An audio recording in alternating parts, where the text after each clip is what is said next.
CTV News with Matt Grillo. Good evening. If you live in the South Shore city of St. Bruno, you could be paid to switch your gardening tools.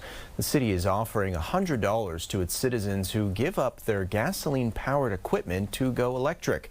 It's part of St. Bruno's climate plan. Christine Long has the story.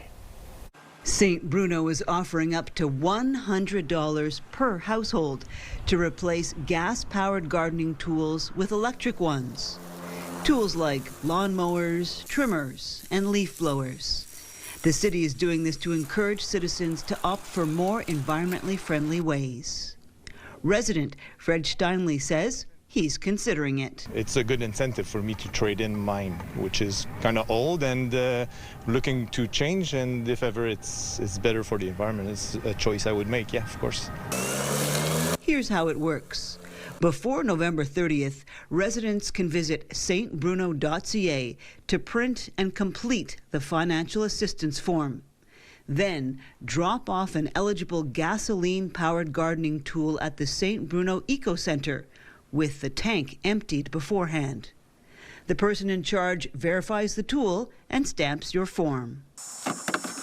Your new electric gardening tool has to be bought this year, and the city is encouraging residents to shop local.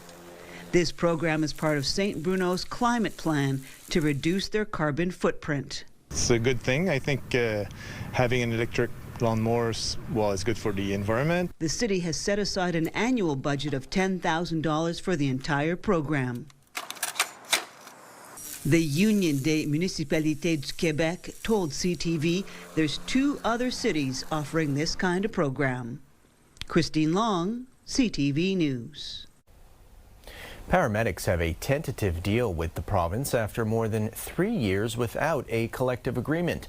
The CSN represents 3,500 ambulance technicians. Details of the agreement will not be released until they have presented them to the workers in the coming days.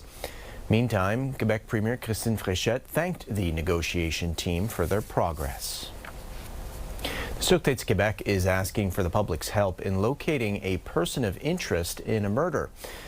Police are looking for 41-year-old Philippe Benoit, a resident of Shawinigan. He is 5 foot 5 inches tall, weighs 45 kilograms or 100 pounds. Police say he may have information after a body was found in a residence in Shawinigan. The SQ did not provide details about the victim. Quebec Provincial Police were involved in a high-speed chase with the help of a helicopter in Montreal last night. Police tried to stop a driver who allegedly committed several traffic violations on Highway 40. The driver finally pulled over in Saint Michel and fled the scene with 3 other suspects. Montreal Police and a canine unit joined the SQ in their search of the area. 3 suspects were caught, including 2 minors who face several charges. The search continues for the 4th suspect.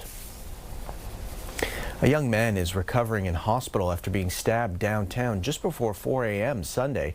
The 18-year-old was found on the corner of St. Laurent Boulevard and Ontario Street. He was conscious when transported to hospital with non-life-threatening injuries. No arrests have been made. Well, a young woman will soon be setting sail on a solo journey along the St. Lawrence River. Gwen Duval will travel from Montreal to Île-aux-Coudres, delivering letters and teaching people about the wonders of microscopic plankton. Here's Angela McKenzie. Si tu veux m'aider, on peut le tourner. It's a beautiful day on the water and a chance for Gwen Duval to prepare for her upcoming sailing adventure. Connection that you can have with the water is something that I want people to look for, find. Helping her from the dock is her mother, the woman who fostered her love of sailing pretty much from birth. The first time she was on the boat, she was a very small baby. I think that about 4 years old, she was able to drive a boat. How do you say? 2 years ago, Duval completed a transatlantic sailboat race from Quebec to St. Malo, France, with an all-woman crew. Now, she's headed out on a solo journey aboard the Meaban, her wooden sail and rowboat powered only by wind and muscle.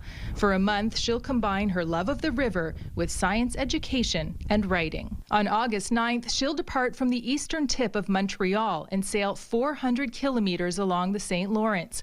She plans to stop in at least 11 communities communities before reaching Île-aux-Coudres around September 15th, her final destination. A trained oceanographer, Duval will hold workshops at each stop, teaching about the plankton that feed the river's ecosystem. There's something moving very fast. Pew, pew, pew. With the help of a powerful microscope on loan from Curiosity, Duval will show people the microscopic organisms living in the water. So plankton, there's some zooplankton, like those ones. Making the invisible accessible to the average person. We take some water and there's nothing in it, and then hop, we can watch it. I've seen fascination in the eyes of others, and this, I love it. At her workshop, she's encouraging people to write letters about the river, which she'll hand deliver from one community to the next. Conditions could be challenging, even treacherous past Quebec City, but her mother says she's confident in her daughter's abilities. She knows meteo, she knows the currents. She will not go if it's not the time to go. You can follow Duval's adventure on her Instagram, Courrier du Fleuve, as in River Courier, charting a course to encourage others to protect the St. Lawrence. When you feel it very strongly, the connection with the nature, you don't want to hurt it.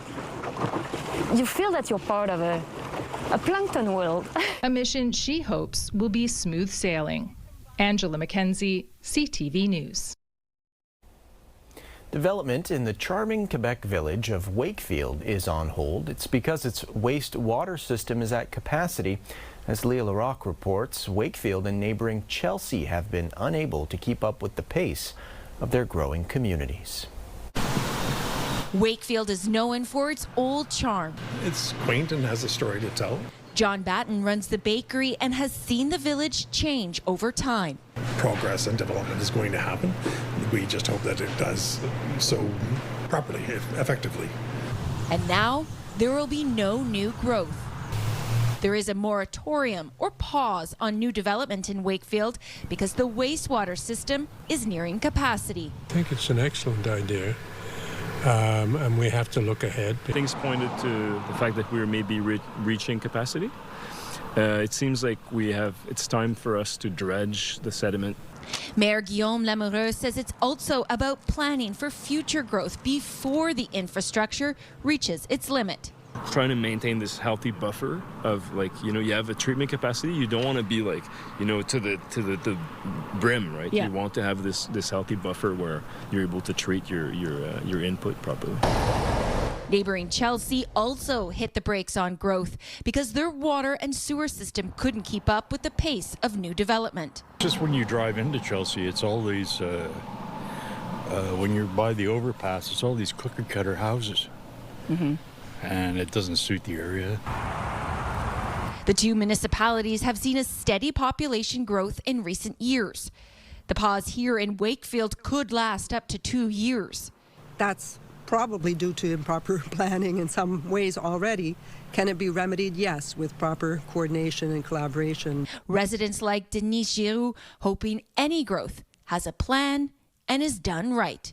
The issue of how important it is to properly plan development and create a vision of what you want and need, and not just allow anything to be developed simply because it ticks boxes in a list of some kind.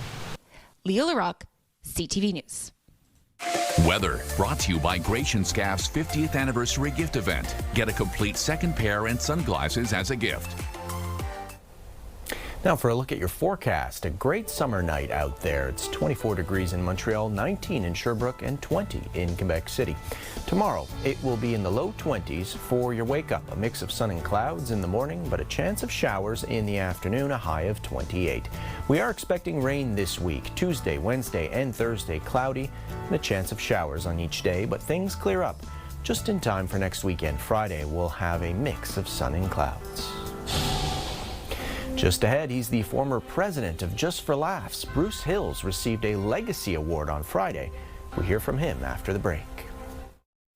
Congratulations! Congratulations! Congratulations! Congratulations! Congratulations! Congratulations! Congratulations! Congratulations! Congratulations, Bruce Hill! You deserve that, man. It's about time. Congratulations on your award and all your hard work for Just for Laughs. And while you obviously have mad skills as a producer, presenter, etc., what sets you apart from so many is you love comedy. It is a deep, deep love. It's almost unsettling or unnatural. We have had many conversations about great comedy, and you'd be hard-pressed to find anyone who knows more about comedy than Bruce. He's kind of like the Lorne Michaels / Mitzi Shore of Just for Laughs. You're such a staple in the comedy world, and you're just someone who we all desperately want the approval of. Some big names paying tribute to Bruce Hills, who received the Just for Laughs Legacy Award on Friday. Hills is the former president of the Just for Laughs Festival, and he joins us now. Hi, Bruce. Congratulations. Thank you very much. So tell us, what was that moment like on Friday?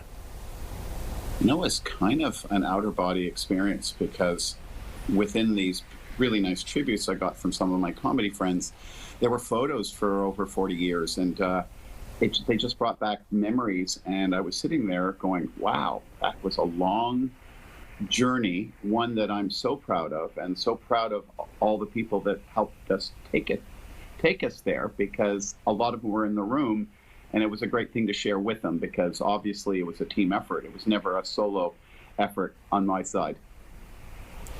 You really climbed the ranks over decades at Just for Laughs. Talk to us about your journey at Just for Laughs. Well, I started off, thanks to Andy Nolman, getting a little driving job, and I drove the artist for the first couple of years, and I think saw that I had a little bit more. They gave me a job as a publicist, and then soon after that, I went on the road for decades looking for comedians all over the world. So that's where I had the incredible opportunity to find people like Wanda Sykes and Margaret Cho and Dave Chappelle and many others, and it was incredibly rewarding. And then we tried to create the most impactful place in the world for them in Montreal every summer, where we not only could entertain the fans, but give comedians the launch pad to stardom. And as you moved up the ranks, you just spoke about it there, the festival got bigger and bigger, attracting stars, giving other people their starts.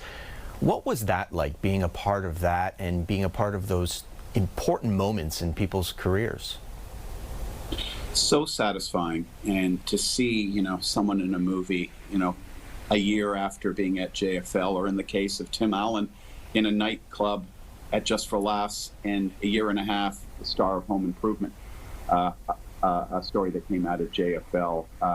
That was fantastic, but it was also great to see international comics come to Montreal, not just the big Americans, Brits, Aussies, nonverbal acts from all over the world do well, and see what that did for their careers. It was so satisfying. What's your proudest achievement with Just for Laughs? Look, we as an incredible team, not often with a huge team, established this French-Canadian city, which, you think about it, as the mecca of comedy. Not only in French and nonverbal stuff, but in English. There was a better opportunity to be found in Montreal than in the Comedy Store in Los Angeles. That's how crazy an environment we had all created, and you know, we're very, very proud of that, as was everyone in the room that I did it with. You know, there was some concern for the festival just recently, right? A few years ago. It's back. You know, it's back with stars. What do you think of JFL now? I think, you know, it was a bit of a struggle off the top, but I'm very impressed with what they pulled off this summer. I think the caliber of stars that they secured. I mean, listen, we tried to get David Letterman for 4 decades. They did. And that was very impressive. And I think the depth of the festival this year, so much more impressive. I do feel a lot of confidence and hope that they can pull it back to, you know, close to what we established in the years past. But they're really on the right track, in my opinion. I'm very proud of the effort they made. I'm curious, is it still the festival where a lot of comedians get their start, like we saw, you know, in the 80s, 90s, some decades ago, or has it changed? Has it evolved? Has JFL changed at all? Well, listen, there were a lot of new faces performing this week, hoping for a career break, and there was a lot of important people in the room, but the business is very different. You know, you don't really go from, you know, 10 years in a nightclub to a TV show. It's pretty immediate these days, because with the social media and with comics becoming very skilled at selling themselves by themselves. Gatekeepers are less and less important. So it's very important for festivals like Just for Laughs to continue to play an important part in the journey. Because if you start with stars and you treat them well, all comics, when they turn into stars, you hope to keep the relationship alive. You don't want to just break Jimmy Fallon. You want Jimmy Fallon to come back. You want Jimmy Fallon to talk about JFL on his talk show like he does today, with such love for the festival and admiration for the festival, and supports the festival. From what I can see, you're still very busy these days. Tell us what you're up to now. Well, I started my own little company, Bruce Hills Entertainment. Big surprise on the name. And I'm focused in sort of three categories. I co-pro concerts across Canada with my partners MRG.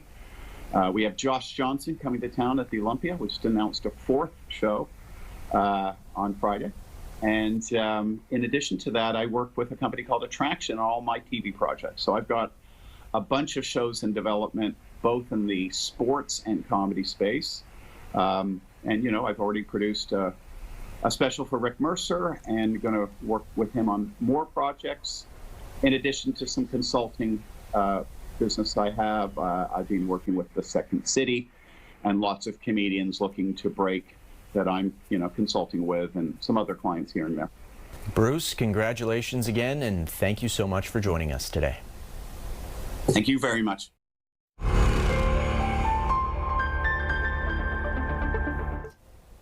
Well, in case you missed it, doctors in Montreal have successfully operated on a woman's brain while she was pregnant.